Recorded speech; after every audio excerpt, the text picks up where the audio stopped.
Okay, ayan, no. Ito po yung sinasabi ko sa inyo, may sementeryo na. Di ba? Ilang kembot lang, palengke na. Tapos sa harap, palengke na. Oh. Ilang kembot lang, palengke na. Di ba? Ang ganda ng palengke, parang mall, ha, Chard, ha? Ibang klase talaga ang Puerto Princesa. Ibang klase, di ba? Hindi pa pinabubulok, pinapalitan na agad. Ayan. Tignan po natin ang palengke dito sa... Wala masyadong tinda, pero... Oh, kasi bago pa lang eh. Kabubukas lang kahapon ito, di ba? Ito pa palengke ng Kamuning. Kamuning Public Market. Kamuning is the last barangay dito sa Puerto Princesa City, mga boss. Ayan. So wala pa masyadong nagtitinda, pero eventually, of course, meron na magtitinda dito. Marami na rin nakapesto. Ayan, oh, may ice cream pa. Alright. Dahil pang pwestong bakante, oh. Pag nauna ka dito, swerte mo.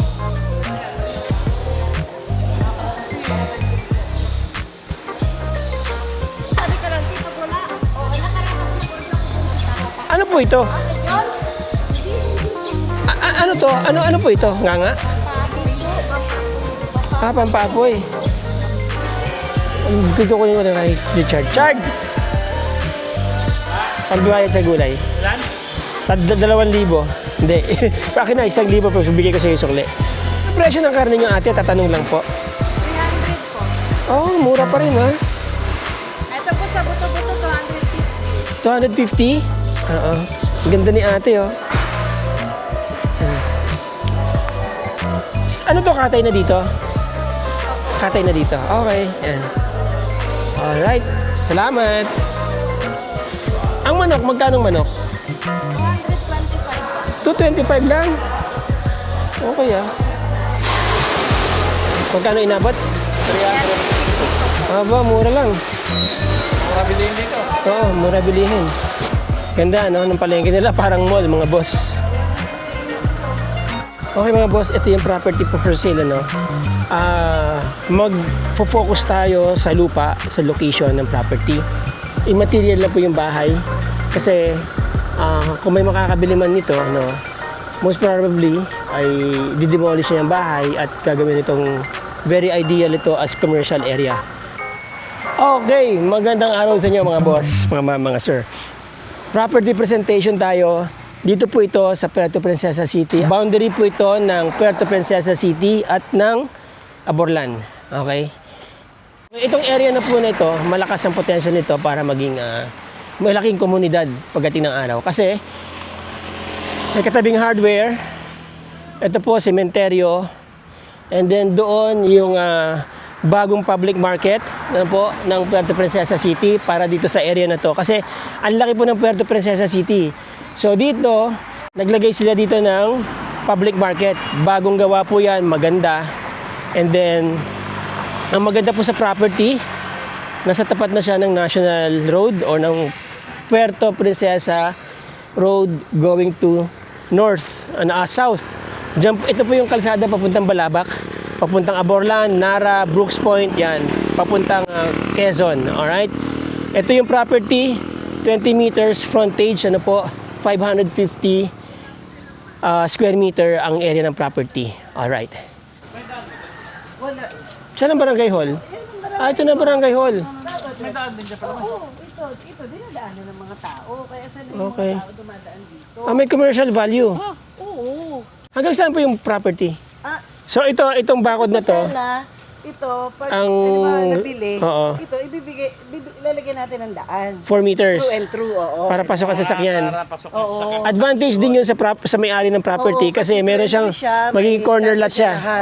Magiging corner lot siya. Kanto sa lahat. Yes, kuya ko yun. Ito kasi, Hanggang saan po to? Hanggang saan ang likod nito? Dulo. yan, yung nakabakod na yan. Ito, kuya ko sa kanya. Magandang araw po. So tumbok doon sa likod. Ano ko sa kanila kay mami. Tumbok sa likod. Oo. Ma'am. Yan, ang ganyan. Tapos ito, ano na yan? Kakaano pa Ito, ang daan nitong okay, may kalsada pa pala sa harap. Oo. Ito na yung barangay yun, tingnan mo. Oh, mga boss, maganda yung property, maganda yung location ha. Ano ba to? Aborlan na ba to? O... City. Puerto. Last city yun. Kamuning. Inagawan Sap. Inagawan Sab. Okay. Inagawan Sab. Okay mga boss. So saan po magsisimula yung ano nyo? Saan po magsisimula yung Basta yung yung, frontage dito, ma'am? Yung 550. ito, kasama na to, 555. 555. Hindi po, kasi magbibigay kayo ng kalsada doon. So, ang kalalabasan nyo muna dito. Oo, yan. Papunta hanggang doon. Yan, sa bakod na yan. Okay, so mayroon kayong mga 20 meters frontage dito. Ay, oo. Oo. Nandito na po yung covered court nila, barangay.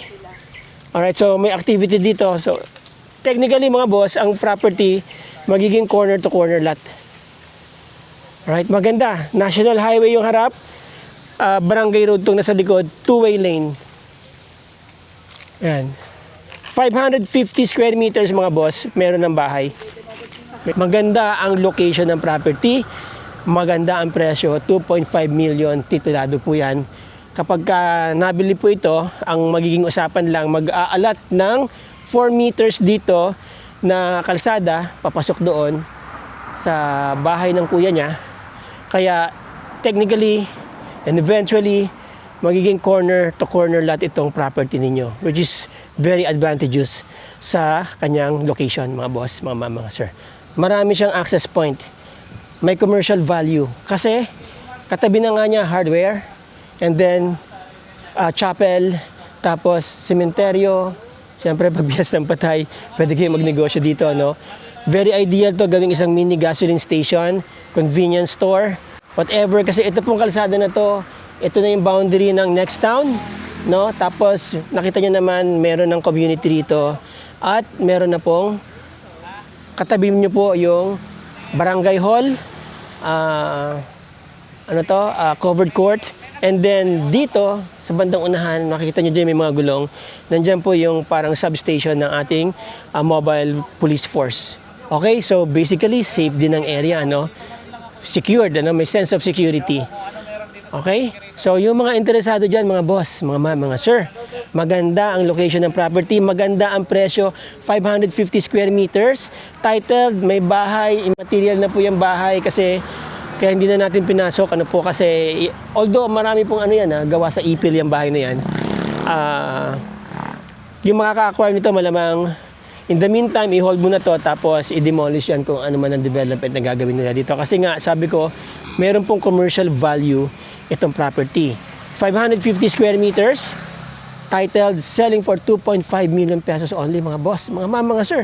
This is the best time to buy this property. Kasi, kapag dumami pa ang community rito at nagsimula ng dumami yung mga nagtitinda dyan sa palengke, this property will not be 2.5 anymore, di ba? Baka 5 million na to.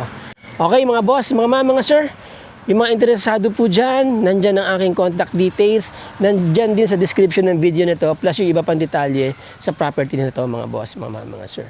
Kontakin nyo lang ako anytime para ma-connect ko kayo dun sa owner. Alright? Again, maraming salamat po sa inyo, mga boss, mga sir. Let's be grateful every day. Till the next video. Ciao!